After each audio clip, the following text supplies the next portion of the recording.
तो खोद खोद कर हो रही है भारत की खोज, और खास ये उत्तर प्रदेश में साफ होता दिखाई दे रहा है। संभल, इस प्रक्रिया का अगर मैं शब्द इस्तेमाल करूं क्योंकि मंदिरों की बात हो रही है, तो गर्भगृह साबित हो रहा है। आज भी वहां खुदाई हुई।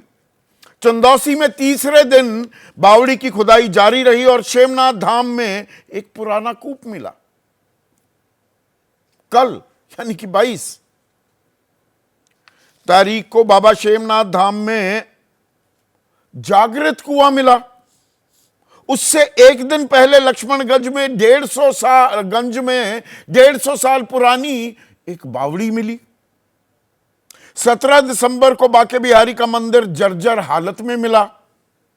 16 दिसंबर को मंदिर के बाहर कुएं से 3 मूर्तियां मिली और 13 दिसंबर को 46 साल से बंद एक मंदिर मिला। वहां से यह सिलसिला शुरू हुआ था। तो शिवलिंग, हनुमान प्रतिमा, लक्ष्मी, गणेश, पार्वती की मूर्तियां, कार्तिकेय प्रतिमा, यह सब मिल चुका है संभल में।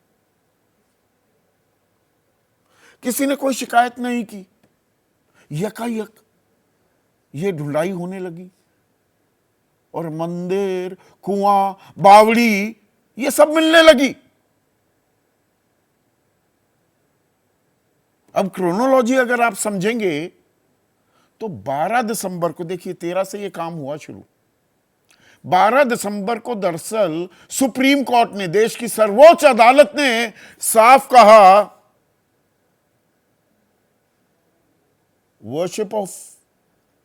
वर्शिप एक्ट जो 1991 की थी, प्लेसेस ऑफ वर्शिप एक्ट, कि भाई उसमें साफ कर दिया गया है 15 अगस्त 1947 के बाद किसी तरह का कोई परिवर्तन आप नहीं कर सकते।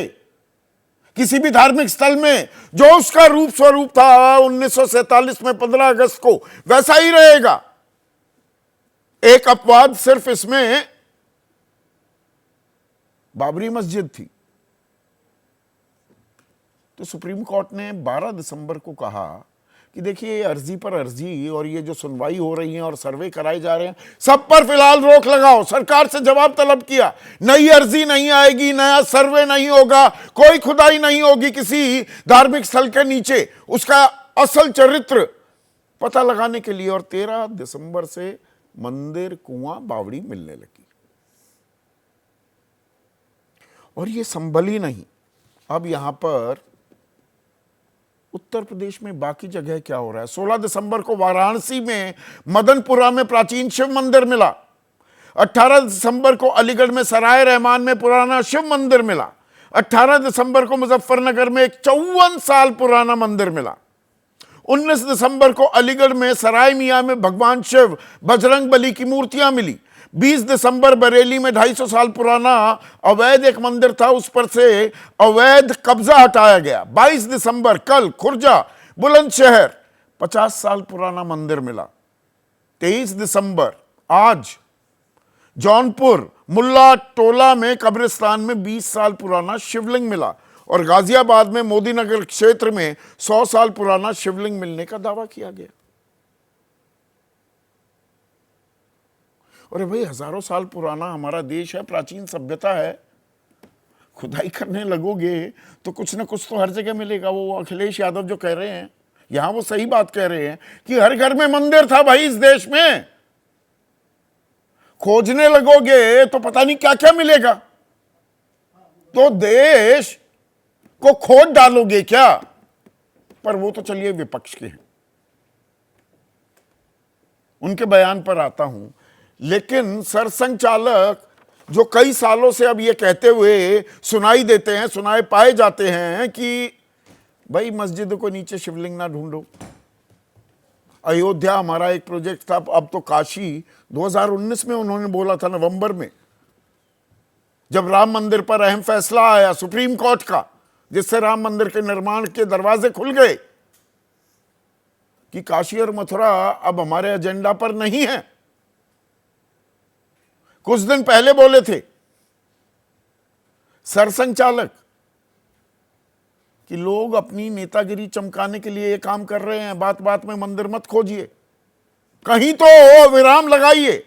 अब फिर बोले सरसंघचालक, बोले कि धर्म को समझना बहुत कठिन है। धर्म के नाम पर होने वाले सभी उत्पीड़न और अत्याचार गलत फहमी और धर्म की समझ की कमी के कारण हुए। गौर कीजिए, कल का बयान है।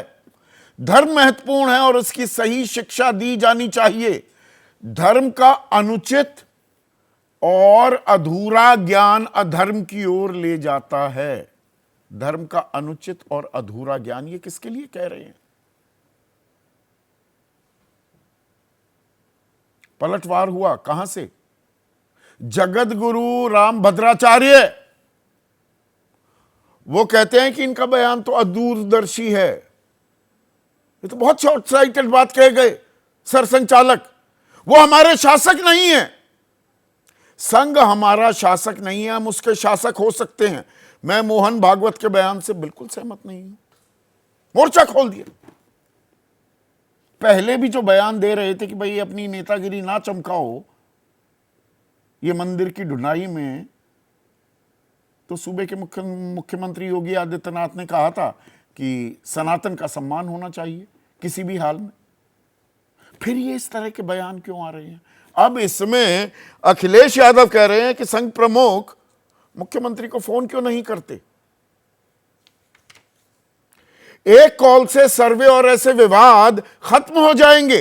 ये लोग राजनीतिक लाभ लेना चाहते हैं, यूं ही खोदते खोदते अपनी सरकार भी एक दिन खोद लेंगे।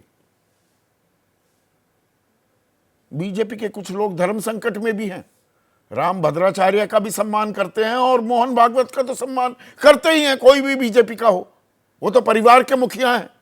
तो इन बयानों पर पहले गौर कीजिए, अखिलेश यादव क्या कह रहे हैं और रविशंकर प्रसाद ने क्या कहा, सुनिए। हमने पुराना मंदिर मिला है, बदायूं में ये ऐसे ही ढूंढते रहेंगे, खोदते खोदते एक दिन अपनी सरकार को भी खोद देंगे। भारतीय जनता पार्टी के लिए वो विचारधारा अंडरग्राउंड काम करती है, सुरंग खोद करके काम करती है। राम भद्राचार्य जी बहुत महान संत हैं, उनका भी सम्मान, परम आदरणीय स्वतंत्रता का भी सम्मान। इस विषय पर मैं कोई टिप्पणी नहीं करूंगा। अब बीजेपी धर्म संकट में, संत कतई किसी धर्म संकट में नहीं है। अब सिर्फ राम भद्राचार्य की बात नहीं है। शंकराचार्य स्वामी अविमुक्तेश्वरानंद सरस्वती वो कह रहे हैं हिंदू गौरव को बहाल करने के लिए पुरातात्विक सर्वे किया जाना चाहिए। और खोदो, वो तो कह रहे हैं क्यों नहीं खोदना चाहिए, यह हिंदू गौरव की बात है। आचार्य सत्येंद्र दास कह रहे हैं खुदाई में मिल रहे हिंदू पक्ष के सारे सबूत।